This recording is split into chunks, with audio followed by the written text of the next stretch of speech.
And as always, God allows us at times to see for ourselves that we are unable, so that at the turn we might know who is, and that is him. Even in his warnings to the people of Israel as they would enter the promised land, he warned them and said, be careful. When you enter this land, soon you will say, my hand made me this wealth. My hand got me these walls and these borders. God wanted them to know who they were. And in Deuteronomy, he reminds them, I chose you not because you were the greatest, but because you were the weakest of nations, the smallest. They were to be a vessel to display God's greatness.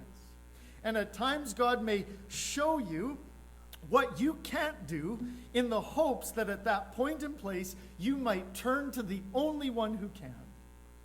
And today we're reminded of that fact that perhaps God is putting his finger on your heart and he showed you areas that you can't.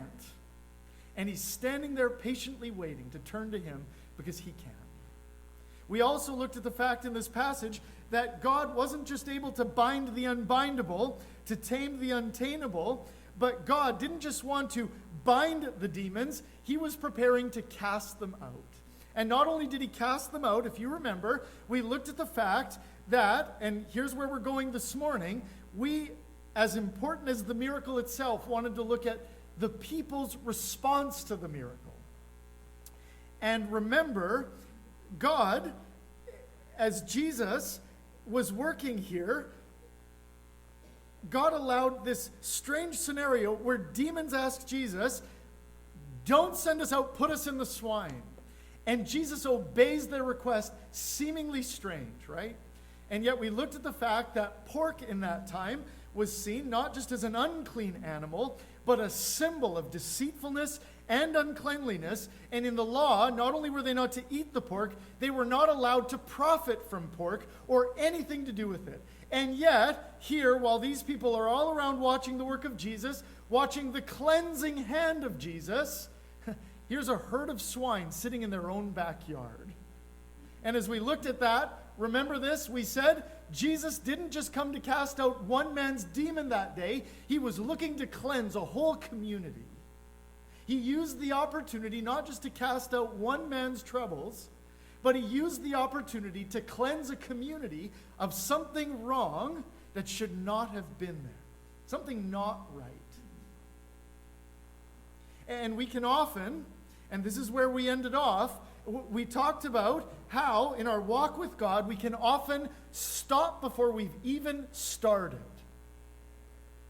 How we can look at God's activity in other people's lives. We can have someone who we see as a nuisance. Remember the man? Cutting himself, gashing himself with rocks, crying out, shouting out day and night in the tombs, and we can long, that man needs Jesus' healing. And yet, the moment the people saw his healing, and here's where we're picking up this morning, they heard what Jesus did, they saw what Jesus did, and they became frightened. Mark chapter 5, verse 15. Instead of welcoming God's activity with worship, they welcomed it with unwelcome hearts. And they said this, after having been told, described to them how it happened. Mark 5:16. How the demon-possessed man and all about the swine, they began to implore him to leave their region. After seeing the power of God, instead of welcoming God in, they chose rather what? To ask God to leave. You don't have to leave, though, by the way.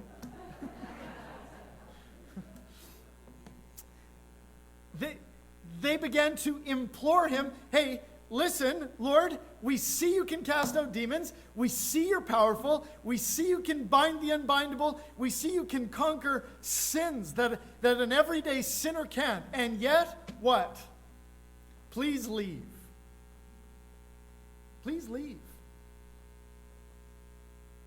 In fact, if you go back a few pages in the book of Mark, we read about the unpardonable sin. And I would put it before you this morning that the unpardonable sin, remember, he was talking to a group of Pharisees, the religious order of the day, a group of people who had studied the scriptures professionally, day and night. A group of people who, if you remember, I knew a man whose grandfather was a rabbi, and the official test for him to finish was to drive a nail through the book. And he would have to recite every word that the nail passed through. They didn't just know the word. They knew the position of every word on the page. Can you imagine?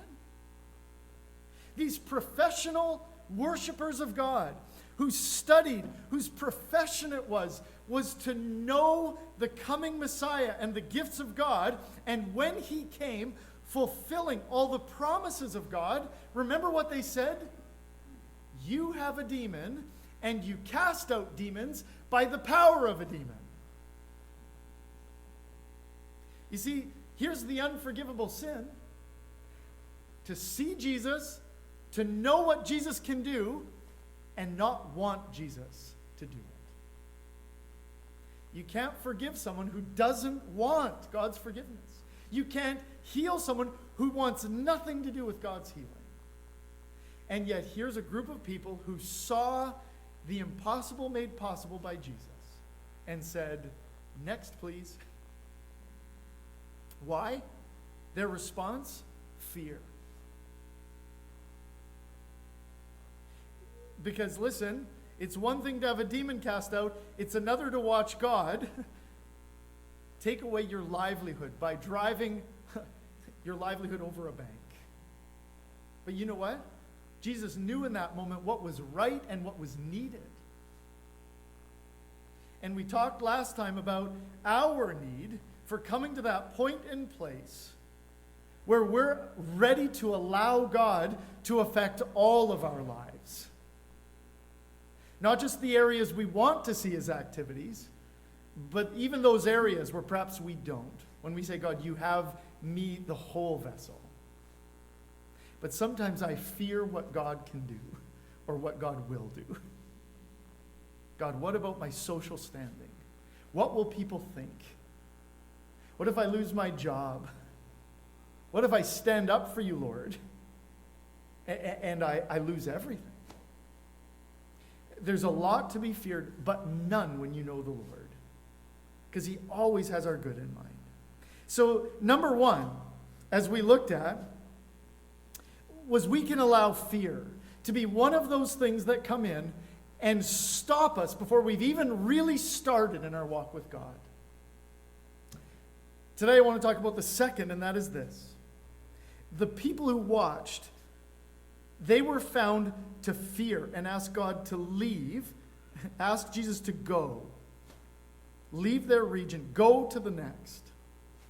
It was the man himself who, as I've been reading these past days, God has been pressing on my heart another area, and that is this. Here's a man healed of the demons, cast out. Once out of his mind, now found in right mind, clothed. And he says to the Lord, I want to go with you. He was getting into the boat, Mark 5, verse 18. The man who had been demon-possessed was imploring him that he might accompany him. And to me, it strikes me as odd in this moment that Jesus' response is what? No. Here's a guy who seemed to make habit of walking around, finding people in boats and saying, follow me. And yet now, here he is in his own boat, and the guy says, I want to follow you. And Jesus says, no. No. Why? He did not let him. He said to him, go home to your people. Report to them what great things the Lord has done for you and how he's had mercy on you. And he went away. And I've had to ask myself this week, it wasn't a wrong thing for this man to want to follow Jesus. It wasn't wrong. Perhaps it was spiritually admirable for him to want to get in that boat and go wherever Jesus went. And yet in this moment, in this time, the answer to this man was no. Why? And I want to note something here this morning as we look. There can be longings that on face value are right. Sometimes I find seeking the Lord one of the hardest endeavors, because when you come into the Lord's economy and it is all upside down and backwards from the world's, today, the door that's closed is the one you're supposed to go through, and the one that's open is the one you're supposed to walk away from. Today, the lack of money for that venture, for that education, for that thing is actually the open door God's waiting for so he can provide for you and you see that it's him. And there's another door that seems wide open while that one seems shut, and God's saying, walk away. It's wide open, but I'm more important than that door. And here, a man who has good ambitions, rightful hopes, and a longing to be with Jesus is told, no, not now. Why? Because Jesus had something more for him to do. He wasn't just healed. His healing was actually going to be his transformation, a testimony, not just for his own good, but for the good of others. And God didn't want him now to stay with him. He wanted to go and multiply for him all that God was preparing to do. We would see this often. And I'm going to challenge you this morning with a few thoughts that God has been reminding me of in my own walk. One of them after 20 years in ministry with Cape and Ray Bible Schools. If you remember, what now seems a lifetime ago, before picking up cow poop for a living, listen, we would see students who would leave school and they'd write back, call back, come back, disillusioned with life.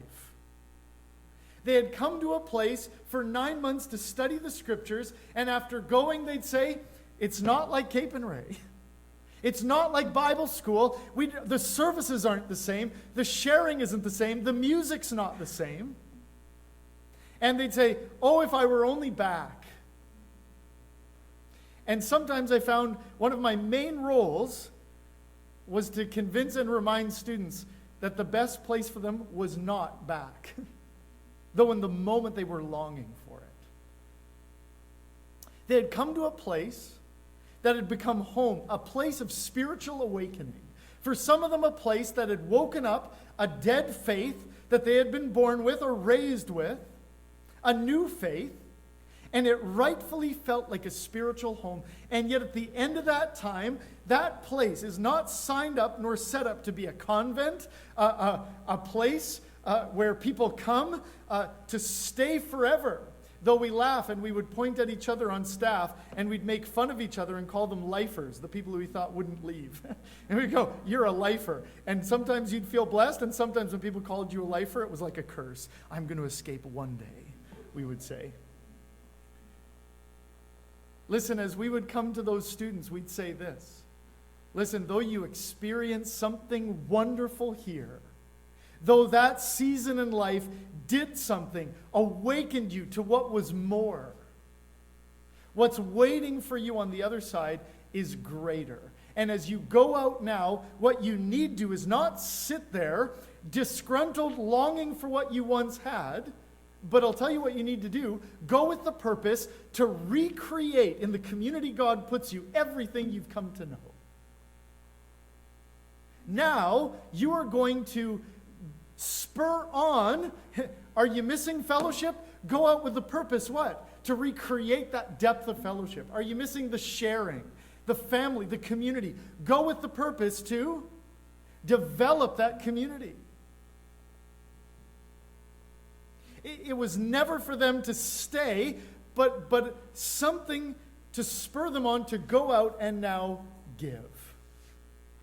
But what can happen, and this is what happens to me, is as much as we can allow fear to stop us from God's activity, we can also allow comfort. I don't think we've ever lived in a day and age where you are able to keep a bubble of comfort around you more than ever before. Thinking about this week, just reading about how even our internet works and our news feeds. And even that, the algorithms are all programmed when you go into Google, and yes, even Google News, they're watching, and the whole idea of every app, every program, every website is to keep you there as long as possible. And to keep you there, they want to keep giving you content that's going to keep you clicking. And you know what ends up happening? Whatever political mindset you're from, are you pro-Trump? And boy, are we in a divisive political time, aren't we? But guess what? You're pro-Trump, your news feed is automatically going to feed you everything pro-Trump now because it wants you to keep reading. Are you anti-Trump? Now, everything anti-Trump and everything's spinning one way or another, it's going to keep feeding you anti-Trump. Are you pro this? You're going to get pro that. Are you pro this? You're going to get pro that. Are you anti this? It is going to keep coming. And it's going to keep holding you into that place and that perspective. You believe in a flat earth today? Watch out. Here comes all the scientific evidence of a flat earth. You believe in aliens? They're all gathered at Area 51 right now. And I'm ashamed to say how many of those articles keep popping up in my feed, right? I'm fascinated by these people who are all going. I should be in Area 51 perhaps. But the more you click, the more you believe. You want a round earth? You've got it. Here's the science. You want a flat earth? You've got it. And you can stay your whole life where? In the bubble of comfort of your own self-belief and self-conviction. I'm finding more than ever, I actually have to get out of my comfort zone and go seeking opposing opinions to myself to find truth today. I've got to go and actually find articles against what I think so I can read the other side of the story. But it's not always a comfortable thing to do. And we can do this in church also. We can find a spiritual home. And we can find ourselves like-minded spiritual friends that think the way we do, read the same translation we do, sing songs with the same tempo we do, that come out of the same hymnal that we do, that dress like we do. And we can become very comfortable.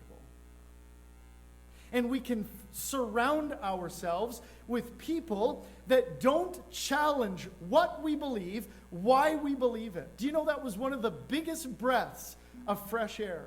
And I got a wake-up call again on the ferry away from Gabriola the last Sunday I was with you. Because you guys know, I wear a different hat. You guys showed up and saw me in my John Deere cap and my overalls this week, which was great. They came for a quick visit. And listen, as I go, I spent 20 years in in-house Christian ministry, speaking with students who believed the word, being challenged by the word, challenged in their lives, witnessing to groups who knew the word, and they were church groups, and it was good and it was right. But you know, it was a great wake-up call. The moment probably the first week into being a farmer, no longer in full-time ministry, and an old farmer turning to me and saying, I hear you're a preacher boy. Word travels fast. I could never believe in a God who's caused so many wars.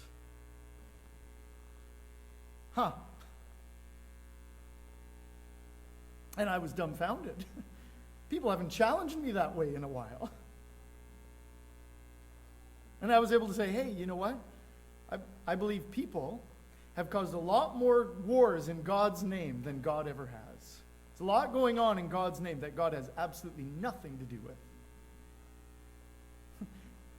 Last Sunday, I got on the ferry, and there was a farmer on the ferry that I know from our community farm institute. What are you doing on the ferry? He's coming back from a field he helps farm with some partners of his, and I said, oh, there's a church over here that I help out with. A church? And he peered from his truck and he said, do you mean the Caucasian, long-haired, blue-eyed Jesus who loves everybody but hates gays, church? I said, no, I think you got a different Jesus there, but Christian nonetheless. Do you know what I mean? But you know what happens? We can create a bubble around us with our Christian friends and Christian conduct and like-minded comfort, and we can actually stunt or stop our growth before we've even started today. When's the last time you allowed someone into your life, your sphere of influence, that thought differently, oppositely, that wasn't easy to have around, but was hard to have around? That wasn't always energy giving, but sometimes was energy taxing. A friend of mine I've told you about before had a country church about the size of ours. And do you know what? They felt the Lord, Ontario, felting them prompt them that it was time to move forward. Do you know what move forward meant? Picture this church today. The government had closed down a school in the city. 25 classroom school was going up for sale. And one of the pastors said, you know what, I think God's leading us to buy a school in the center of the city. And everyone looked at them and said, what are you talking about? We're talking farmers. We're talking people from outskirts of the city going into the city. Said, yeah, we should pray about this. And they prayed about it. And a year later, they bought a 25 classroom school in the center of St. Catharines, Ontario. Here's a country church abandoning their building and moving in. They met in the gymnasium, and they had this big school. Here's what happened. There's a program in the city called Out of the Cold, and at that time, the homeless would have to go to a different church every day of the week. A different church would feed them and house them to keep them warm through the winter. And it was a good program. The churches were banding together in order to help out the homeless. It was a good thing. And yet they were noticing that the homeless were walking halfway across the city every day to get to the next meal and home. And they said, listen, God's blessed us with a 25 classroom school. Let's open a shelter. Let's bring the homeless here. But do you know what that meant? That meant opening up a few of the classrooms that had become Sunday school rooms. Here's what it also meant. That every Sunday morning when they came in the doors, they were walking past people with needles. They were walking past the police who would show up daily, sometimes several times a day. They were walking past the many times they'd have to de-lice because of what the people would bring in. And they had some people who didn't find it so comfortable anymore. Because many of these people would wander out of the shelter and right into the church on those days. And you were sitting beside not just your friends on a Sunday, but now people you had never seen, people you've never rubbed elbows with.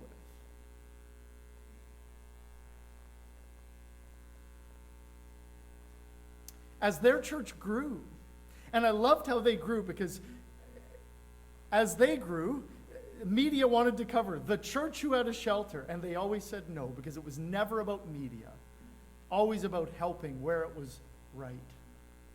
And as church members gathered together, here was the next big thing. They had begun to grow bigger than their expectations, than their plans. They said, you know what, it's time for us to split. Not split in a bad way. It's time for us to divide and multiply in a good way. But here's what we need to do. And they had developed gifted musical staff. They had gifted preachers and pastors. They had gifted people in every arena and every area. It was an amazing ministry. And I don't say was because it still is. But listen, they came to the congregation and said this: we're outgrowing our facility. It's time to have a church on the far side. We need a third to a half of you to commit this morning to getting up and going over there. We're going to prayerfully send a pastor with you. We're going to prayerfully try and send a worship team with you. But you're going to be committed no longer to being in this building, and you're going to go to that one. Who's ready to go? How many of you would raise your hand on the first Sunday? I'm in. Think about it. You finally found a spiritual home. You finally found someone who communicates truth. You finally found what you were looking for, a place where you truly feel you can worship, and now they're saying, I want you to go. But there was a reason to go, and what was it? To multiply. To learn and see that the God had grown you up here was equally ready to grow over here. It was time to share out of the wealth that God had now given you. But the more we cling to our bubble of comfort, this is my denomination, this is my music tempo, this is my translation, this is what? The more you say, this is you've refused to see what is actually his.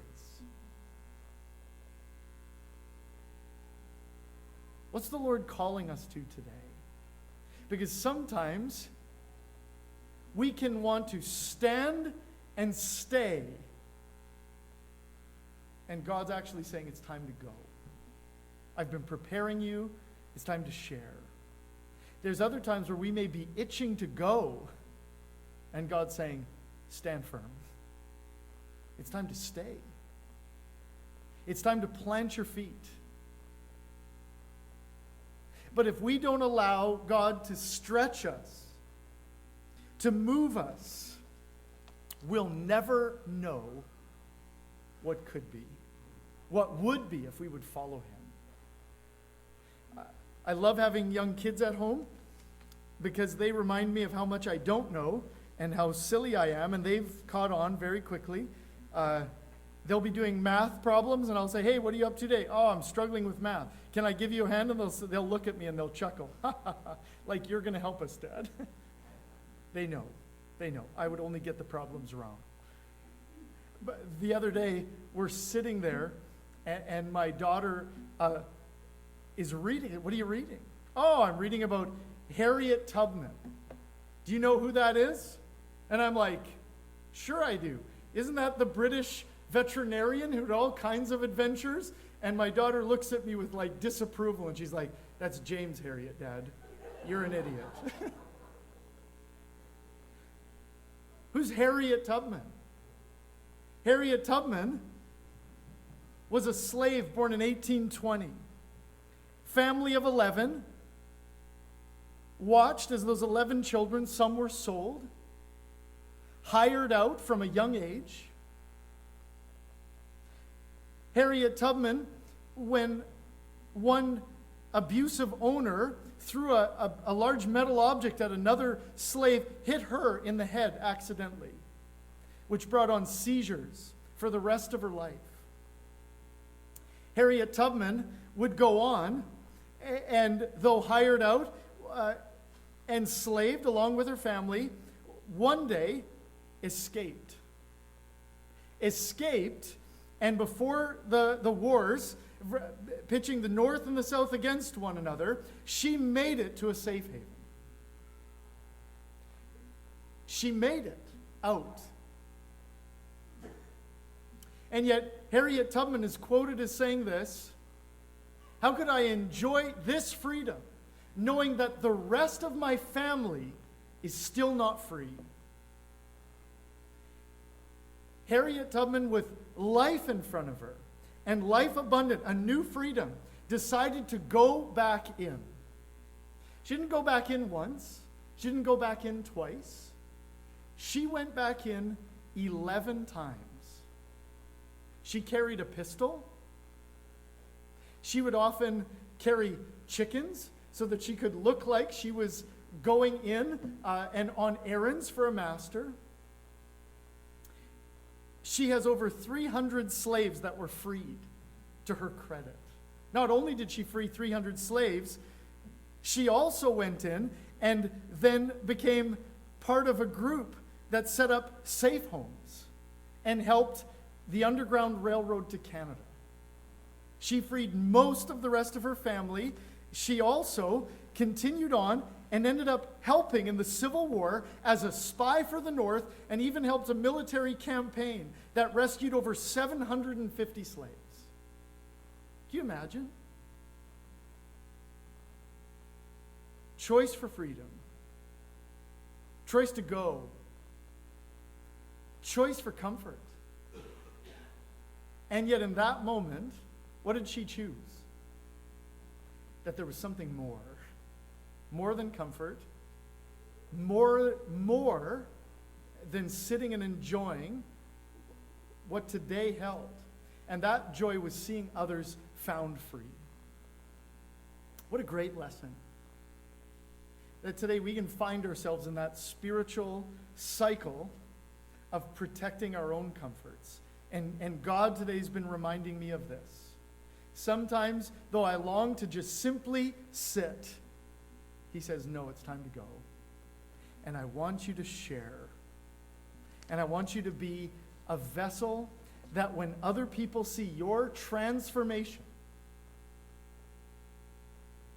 it says when he went away, he began proclaiming what great things Jesus had done, and everyone was amazed. You know what the hardest part about this is? People first have to know what you were before they can truly see what you've become. They were amazed why? They saw his depravity. They knew who he was. They knew about Legion. Then they would really know the full extent of what God had done. See, when God calls us to go today, he's not calling us to go out and, like so much of the church does today, to put on and pretend a persona of perfection.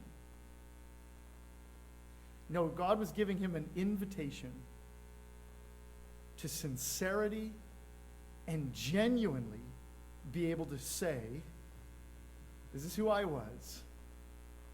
I was the man with Legion, so that you might truly see the testimony of what God is. See, often I'll go, and now that I know Jesus, I'll pretend I'm perfect. Come and be like me. I've got it all together. I've got no sins. Look at me. I'm not naked. I'm clothed. No, the greater testimony will be when we go and allow people to see our cracks, our crevices, our hurts, our wrongs, our impatience. Because only then will they truly see when God has transformed your life and made the impatient patient and made the angry peaceful. When he can see the transformation, then they'll know the Lord. Then they'll know his power. That comes full circle back, doesn't it? Sometimes God will allow us to see what we can't do so that we can really see the one who can. And isn't that ultimately it? We are called not to gather every Sunday, though this is a good and right place to be, but more importantly, to go every day to display the transformation of a God who changes lives. This is what he's longing for. And today you may be longing to sit in the boat, and I'm reminded in closing of Peter. Remember the Mount of Transfiguration in the book of Luke? And they see Jesus, and they see Moses, and what's Peter's first response? Let's set up a tabernacle for each one of you. No. Jesus didn't want another church, another building of worship, another temple to be placed in that position. He was seeing something that was going to spur him on to see so much more. Not if he stayed there, he'd miss all there was if he would go where God was telling him. Today, what's God saying to you? It might be time to get up and go. though you're longing to stay. He may be putting a finger on your heart and saying, time to stick with it and stay, even though you feel itching to go. But more importantly, wherever you go, let people see that I've transformed your life.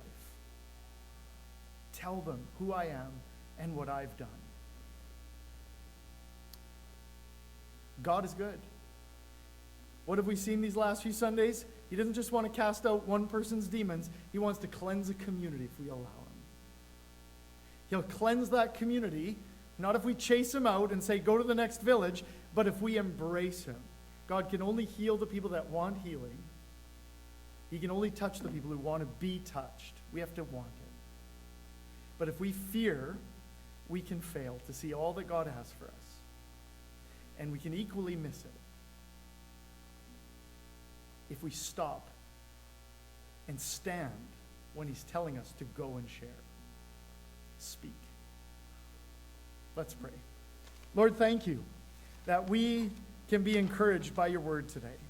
That today we know that we can stunt or stop ourselves before we've even really started in our walk with you. And I pray that whatever our own context, whatever state or place in life that you've placed us, that today and this morning we would allow you to bring us to that place where we are ready with all abandon to follow you. As you reveal, even now in our hearts, those things we've been fighting against, trying to bind, trying to mend or break, that we are unable. I pray that we would come to that place where we see we are unable. And this morning, perhaps there's some here that need to simply say, Jesus, I can't, but I know you can. Thank you that you are faithful. Thank you, though I might be frightened, that you are a God big enough that will give me the energy to go, even where I'm afraid of going. That's big enough to take on and cleanse even some of the things I don't want you to cleanse. Thank you that you've begun this good and wonderful work, that you are faithful to complete and will be faithful to bring to completion. Faithful is he who calls you and will bring it to pass. Thank you.